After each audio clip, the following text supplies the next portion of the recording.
Well, hello there. Welcome to my humble abode, my home away from home, if you may say. Please, come in. You look tired, you look wet. Sit yourself by the fire. So what brings someone like you out here in the middle of the woods in a rainstorm? What were you thinking? Did you have a death wish?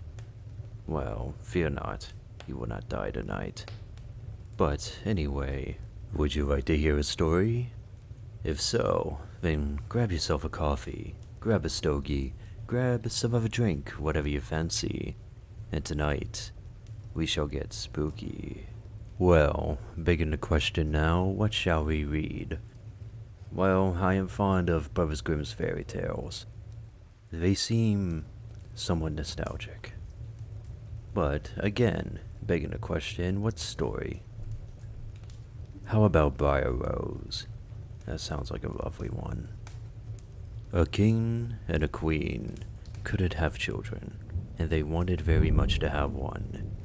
Then one day, while the queen was bathing, a crab crawled out of the water, came ashore and said, "Your wish will soon be filled, and you will give birth to a daughter."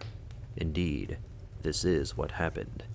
And the king was so delighted by the birth of the princess that he organized a great feast, and also invited the fairies who were living in his realm. Since he had only 12 golden plates, however, there was one fairy who had to be excluded, for there were 13 in all. The fairies came to the feast, and at the end of the celebration they gave the child some gifts. One gave virtue, the second beauty, and the others gave every splendid thing that could possibly wish for in one world. But just after the 11th fairy had announced her gift, the 13th appeared, and she was quite angry. She had not been invited to the festivities. "Since you didn't ask me to attend this celebration," she cried out, "I will to you that when your daughter turns 15, she will prick herself upon a spindle and fall down dead." The parents were horrified, but the 12th fairy hadn't made her wish yet, and she said, "The girl will not die, and she will fall into a deep sleep for 100 years. The king still hoped to save his dear child, and issued an order that all spindles in the entire kingdom were to be burned. Meanwhile, the girl grew up and became marvelously beautiful. On the day she turned 15, the king and queen had gone out, and she was left completely alone in the palace. So she wandered all over the place just as she pleased, and eventually came to an old tower, where she found a narrow staircase. Since she was curious, she climbed the stairs, and came upon a door with a yellow key stuck in the lock. When she turned it, the door spun open, and she found herself in a little room, where she saw an old woman spinning flax. She took a great liking to the old woman, and joked with her, and said she wanted to try spinning one time. So she took the spindle from an old woman's hand, and no sooner did she touch the spindle than she pricked herself and fell down into a deep sleep. Just at that moment, the king returned to the palace with his entire courtly routine, and everybody and everything began to fall asleep. The horses in the stable, the pigeons on the roof, the dogs in the courtyard, and the flies on the wall. Even the fire flickering in the hearth became quiet and fell asleep.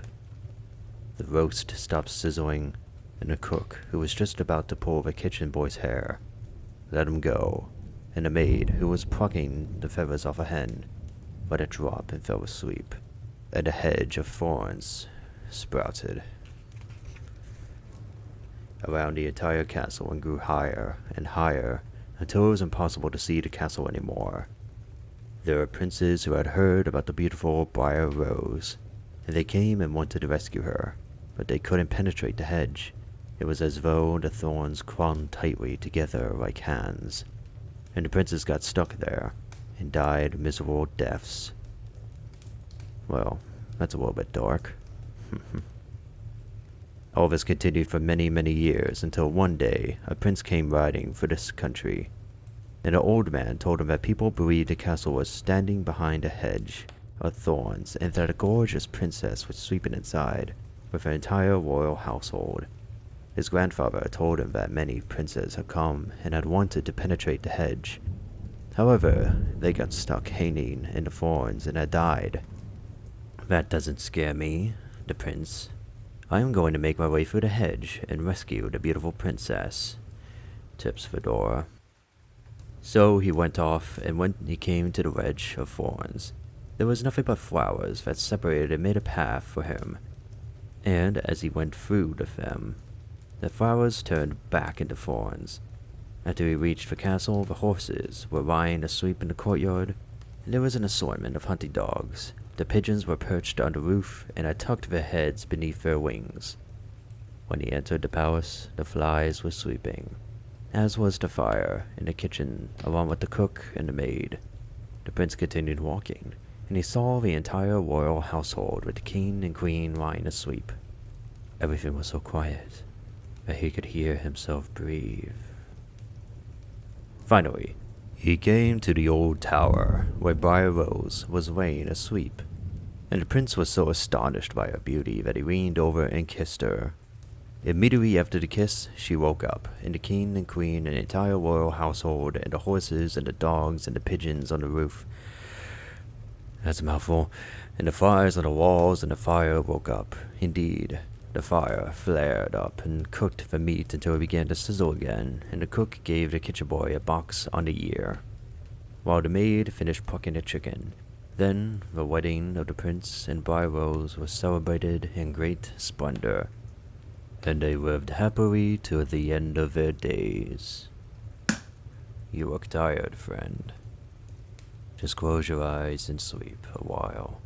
In the morning you will find yourself out of the woods once again, but feel free to visit again. I would love to have your company once more. Until then, good night, sleep tight, and let the bats bite.